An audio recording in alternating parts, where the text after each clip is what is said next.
inviting the Executive Secretary to read the forward of the report.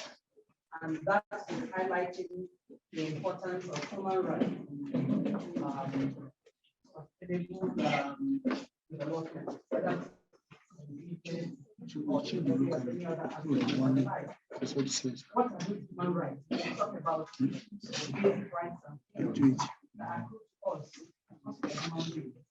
By virtue of that, not because of the things that we have done or that we as human beings we have, and so we are based on the principles of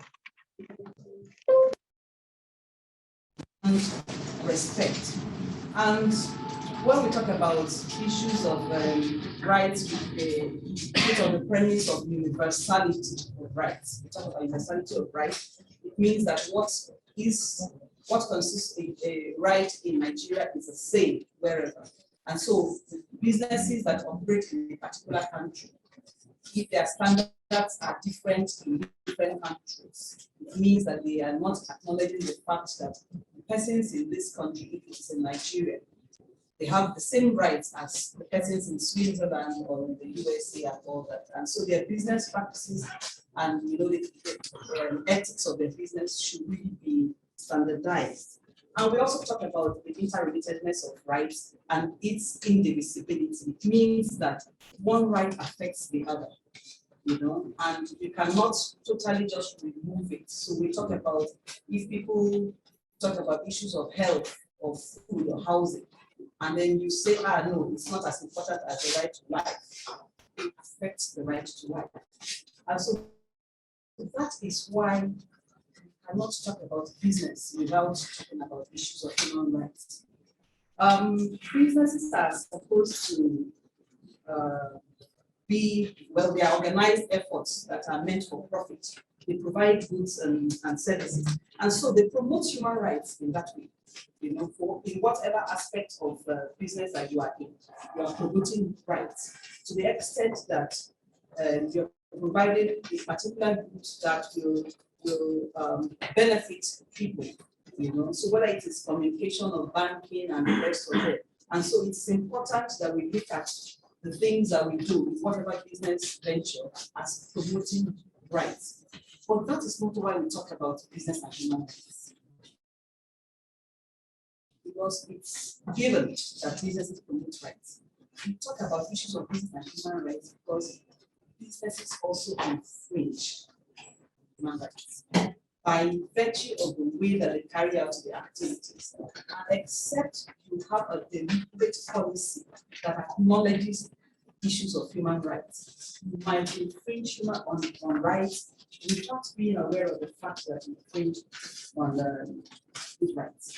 And so we talk about issues of what should be done, because assuming a business gets into, we're a country, or so like so many other countries that want to attract foreign direct investment. And so when businesses want to start in Nigeria, they want to acquire land, for instance, they have cited in a specific community, all that. And even from the onset, from the process of acquiring land for your business, you can begin to infringe on rights. From the way you conduct your activities, from the way you provide security for your business venture, you can infringe on rights, because sometimes you have overzealous security personnel that guard business premises and business consent and all that. And so that is why it's important that governments should make deliberate efforts to protect the rights of citizens when it comes to the to businesses. And businesses they have the responsibility to respect rights, and there should be remedies where the rights are infringed upon. So I want to thank CSR-in-Action for leading this initiative that talks about sustainable activities of leading Nigerian companies. Because for it to be sustainable, human rights has to be thought through, has to be mainstreamed into every aspect of business. So I bring you greetings again from the Executive Secretary, and then thank you for the honor of inviting him to give the preface or the forward for the report. Thank you very much. Thank you very much. You cannot talk of business without issues of basic human rights as enshrined in the 1999 Nigerian Constitution. Please, can we appreciate Mrs. Ifeoma for presenting very well. It's now my singular honor and privilege, with the permission of Your Excellency, to invite the Chief Executive Officer, CSR-in-Action, Mrs. Bekeme Masajo, to give her own presentation. Please, can we appreciate her? Thank you very much. Your Excellency, Otunba Adeniyi Adebayo, Directors of the Trade and Investment, NHRC, Director CSR-in-Action, Otunba Adeniyi, who is chairman of one of our committees, the design committee, members of the press, people listening in online on Zoom. Thank you for giving your time to the launch of the 2020 Corporate Sustainability Investor Report. Thank you to the Honorable Minister for listening in on our free, unsolicited masterclass on business and human rights. I'm really excited to be here. As you mentioned, we've had a hiatus period of about 6 years, and that was for good reason. Now, the CSIR is independent in its true sense of form.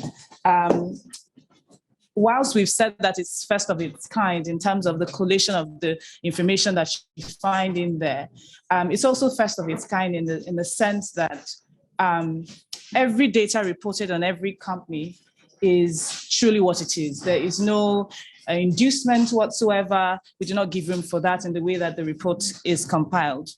As we all know, 2020 wasn't an easy year with the pandemic raging all around, but we found time to do this. And I don't think that we'd be here without the support of Global Rights through funding from Open Society Foundation, because one of the major reasons why we didn't do this report in these 6 years was because we didn't want to get any funding from the businesses that we were vetting. And so we waited to get independent funding to make this happen. Now, the CSIR has, just a few key objectives to business. One, we want to attract local and foreign investors, and we want to be able to, the companies to be able to respond to their request for disclosure. I think this is evident for many of the businesses who have to secure funding from beyond the shores of Nigeria, and for businesses who want to come to do business in Nigeria. They want to have an understanding that there's structure in place for managing business sustainability. We want businesses to show compliance with regulatory requirements. We want to help businesses enhance their reputation with consumers and their communities.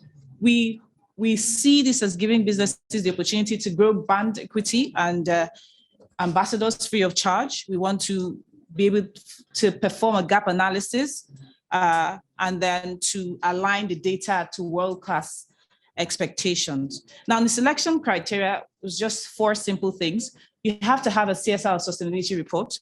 You have to be listed on the stock exchange, or you have to possess an annual revenue of over 500 million, or be in business for at least 4 years. So you had to have 2 of these 4 criteria.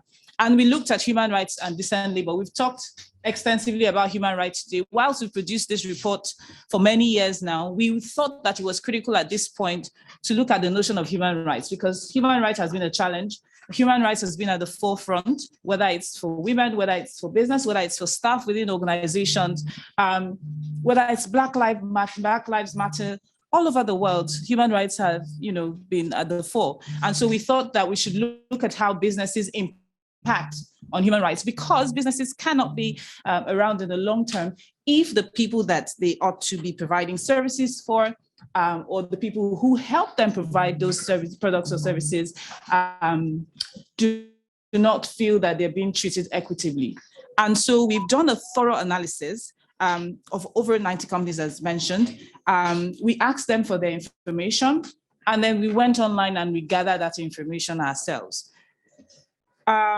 We've done quality check as well, in the sense that firstly, we had independent people collect the data, and then we had a review, a second review, and then internally the team looked through to be sure that there were no anomalies, or that the anomalies were as limited as possible. So the good news is that the organizations that found time to respond to our questionnaire obviously would do better, because we have more information, they've given us better insights. And so I'm saying this for those who haven't managed to do so, to do better next time, because this is, a totally fair process.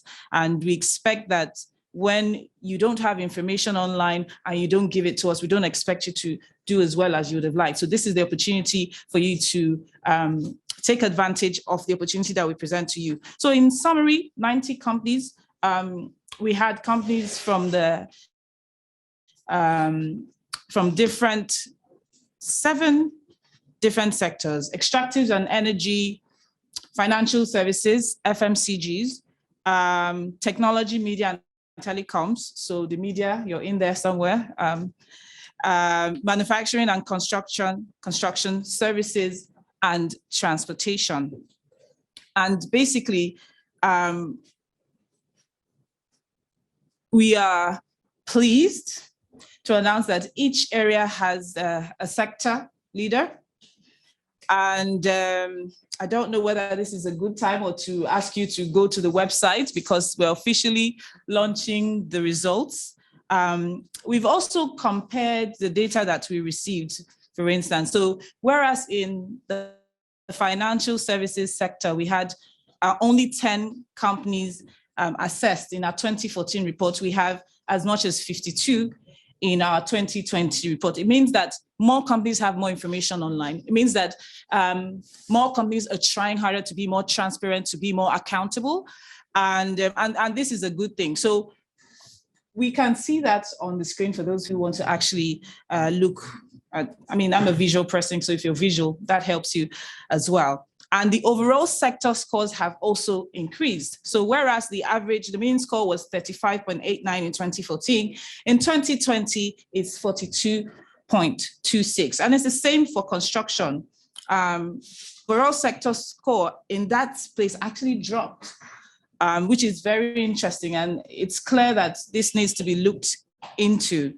For the media, the 2020 overall sector score also dropped from 32.22 to 24.19. So we see that you have a mean score of 32.18. So at least transportation companies are a lot more accessible now. And finally, for extractives and energy, being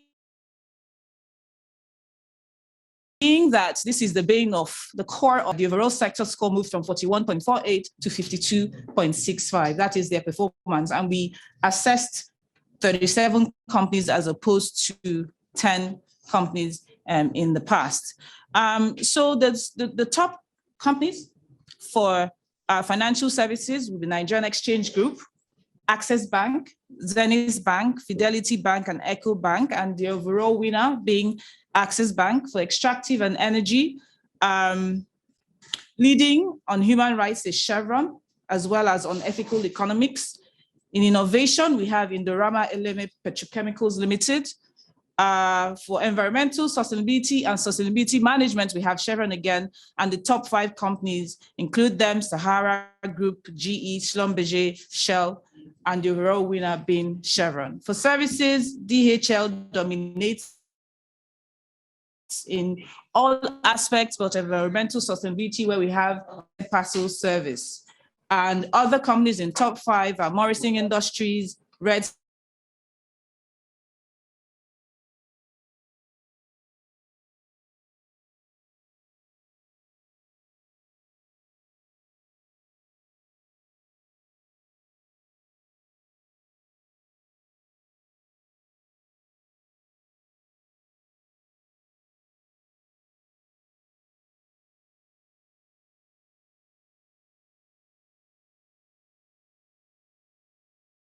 leading is Kostaris Group for Ethical Economics, Maersk Nigeria for Innovation, Kostaris again, and for Environmental Sustainability and Sustainability Management, we have Maersk, other companies, Dana Air, Toyota, Nigeria, APM Terminal with Maersk leading.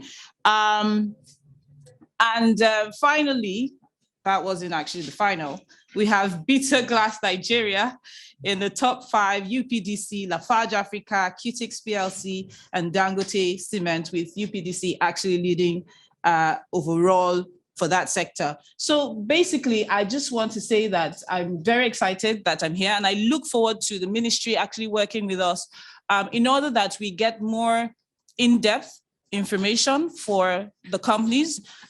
We understand that the government plays a very, very strong and critical role in encouraging businesses to do what is right. There are many businesses who are thought leaders who understand what they need to do, but I'm glad that we have commenced this conversation with the ministry, and I sincerely look forward to more companies being featured, being represented very well in the 2021 report. And let me just say thank you all very much.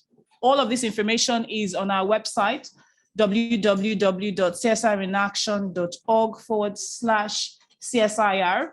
That and the methodology and the entire report can be found on our website. It's been a long process, and I'm glad that we're here. And thank you very much once again, sir, and everyone gathered. Thank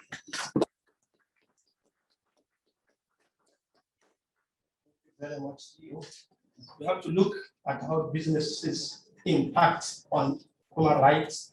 Please, can we give another round of applause for this wonderful event?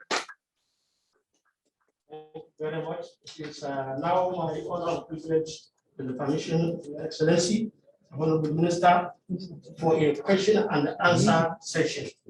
Please introduce yourself, direct to the question of why we are here, and introduce your organization.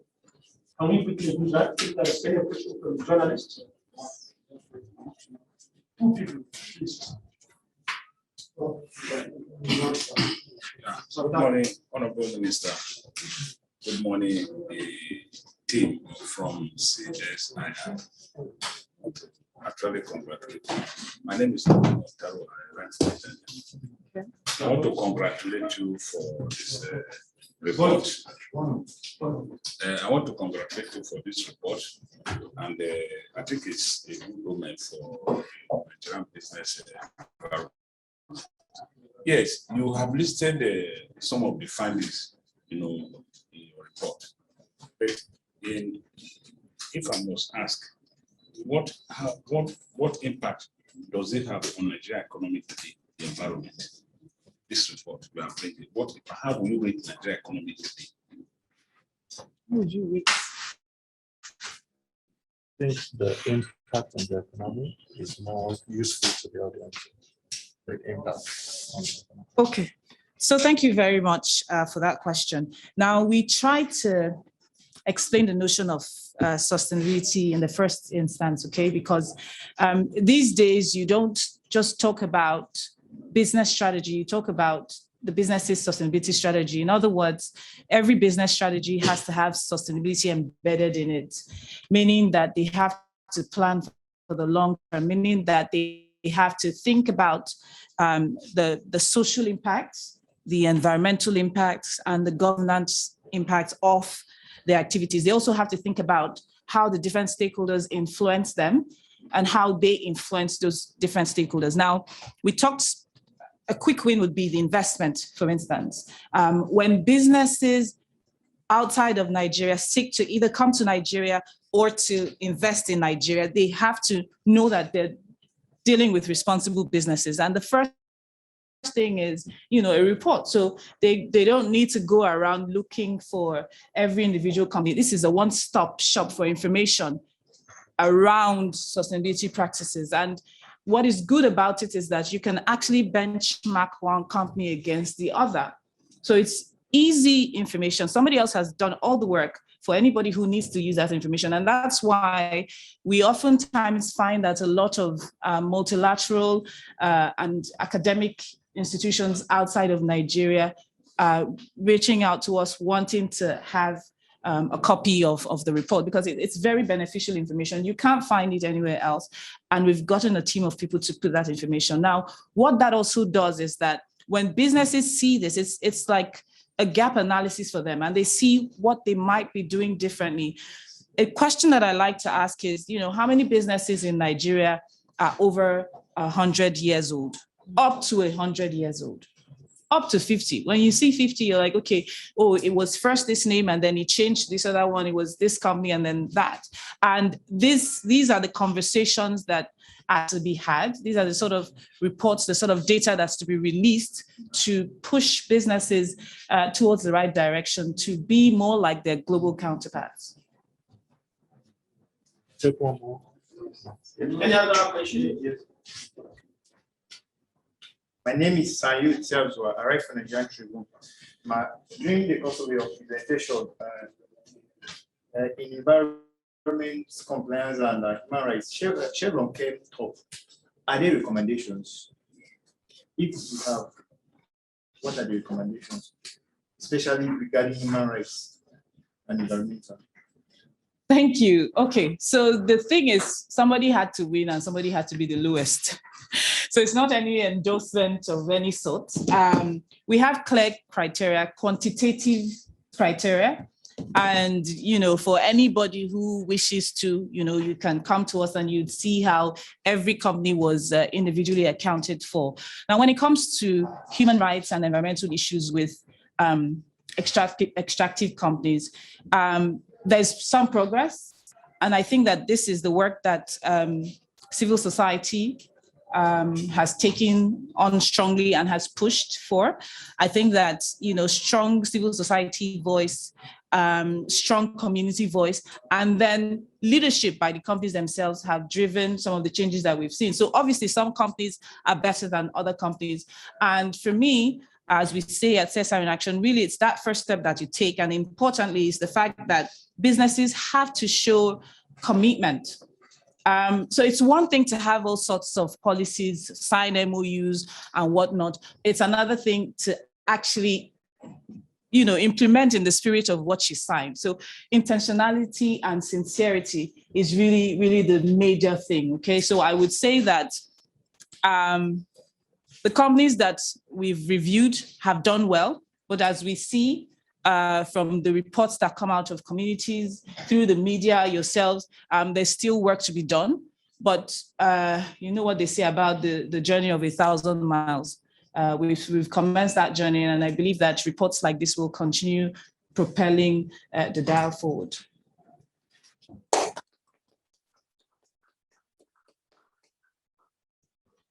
Thank you very much, the media. Please, can we give our colleagues another round of applause? My honor and privilege to invite the chairman of one of the committees of CSR-in-Action, Mr. Babatunde Alatise, to give closing remarks and vote of thanks. I deliberately unmuted the Otunba because we only have one. After that, we do the cutting and unveiling. I know, right?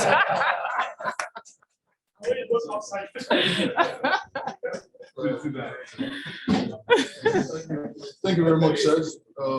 First of all, I'd like to say a big thank you to God Almighty. Absolutely. It's the reason why we're here. It's the reason why we breathe. And it's the reason why this was successful. So we thank God. We'd also like to thank our great president, President Muhammad Buhari, for leading us where we are today. And we hope the challenges we're seeing today as a country will be behind us in the near future. We'd also like to thank the Honorable Minister, Otunba Adeniyi Adebayo. Thank you very much, sir, for today. It was a fantastic outing, and we know that the country is moving in the right direction in regards to investment, trade, and commerce. We also thank the directors of this ministry as well for your efforts and for your contributions towards making today a very great success. Now, for the team CSIR and Zenera, we thank you so much for everybody for putting in a valiant effort. It has been many years in the making, and it has been a lot of great hard work that has been put into the ground. So we thank you so much for all the efforts that we've all put in. Ladies and gentlemen of the press, thank you so much for coming today. We know you are also a great part of today because you are the instrument to get it out to the general public so that the general masses can understand what we're trying to do here today. God bless Nigeria as a whole. We also thank the Human Rights Commission for coming here today. They are extremely important to everything we do. I personally want to say a great thank you to those on Zoom as well for taking their time out to also participate. And finally, for the 90 companies from the 70 sectors that are not here today, but are obviously online virtually, and obviously putting Nigeria together as an economy, moving us forward. We say a big thank you to all of them. Obviously, the beautiful thing behind this report is that nobody wants to be the loser. Everybody wants to be the leader. So what does this do? It improves competition, and which generally cascades to you and I, the general public. So I thank you very much and have a beautiful and blessed day. Thank you, guys. Singular honor privilege to recognize the president of Chevron Nigeria Limited, who have shown their presence here, and all other stakeholders. It is now my honor privilege to invite, with the permission of Your Excellency, for the unveiling of the CSIR report 2020 and the cutting of the river. Please thank you. We also recognize those who join us virtually for this program. Thank you very much.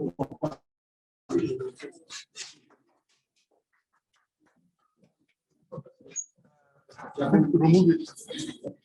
I just have the, so we just have a quick photo of Chevron guy will come forward. Let's get the Chevron guy to come.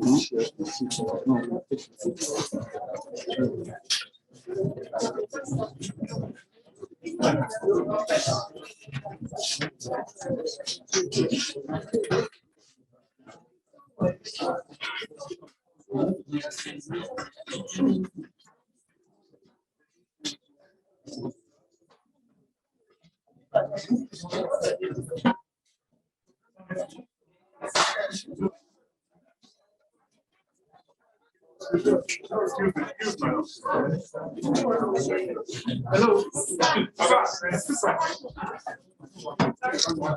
Hello, sir. So just members of please. Just members of Hello. Okay, hello, sir. I with phone. I got with phone. I got some. Just move back.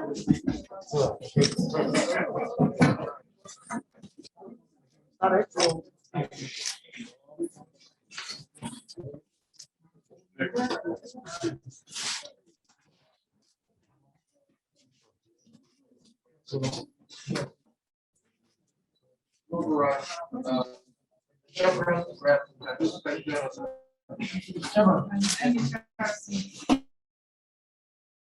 Let's do it one by one. So Chevron can join first, then representative of the Nigerian Human Rights or National Human Rights Group after. Chevron, please, fast. Yeah. All right. So, okay, Chevron. Okay, so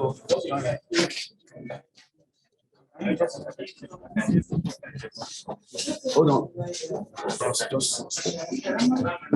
Just. Okay, no problem.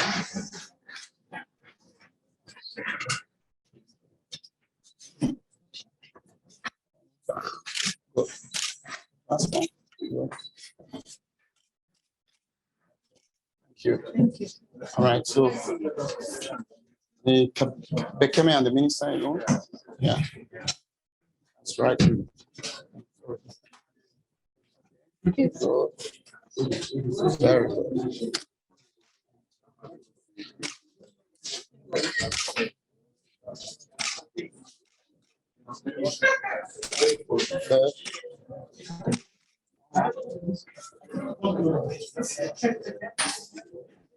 All right, so from the ministry, let's start from the ministry. Yes, yeah, just hold on for me. Hold on for me. Just hold on. Yes. The chief security, sir. Yeah. Okay, thank you. Come on. Okay.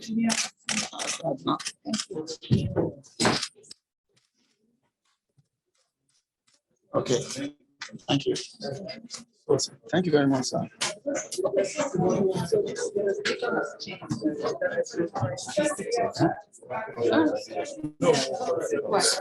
Photo.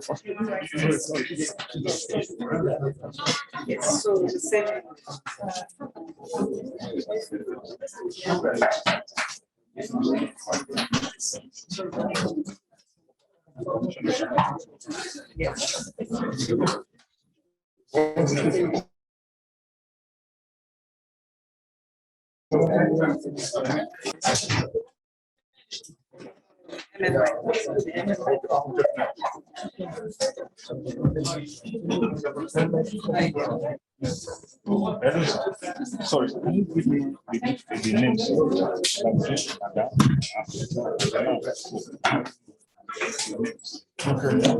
Names and their. Okay. 1 second. Ask that guy. Yeah, he'll be. He's I want to not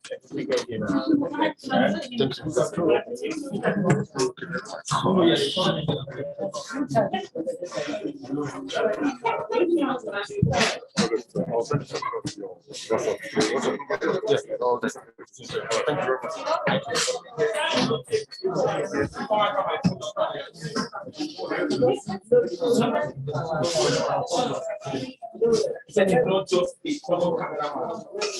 He works for the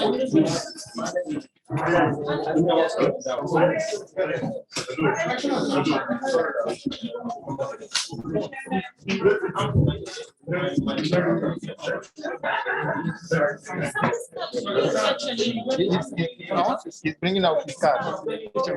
Okay. So can I have yours? Yeah, sure. You need your card.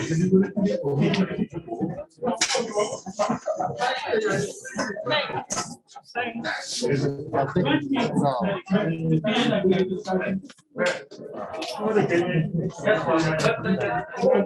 Can you just copy it out? I'll give you.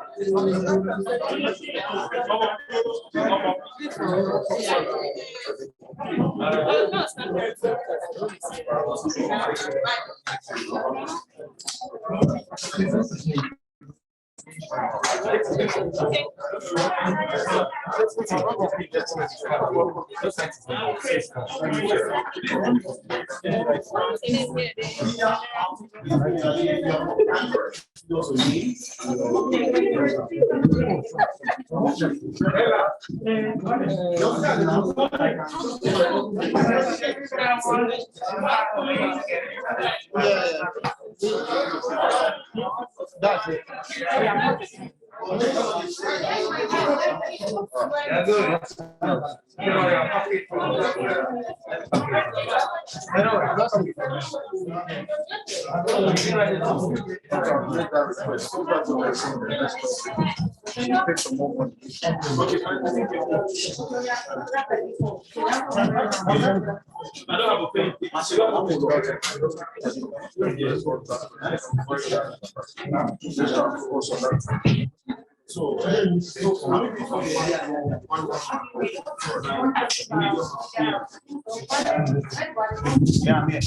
Yeah, you can have just cameraman plus one.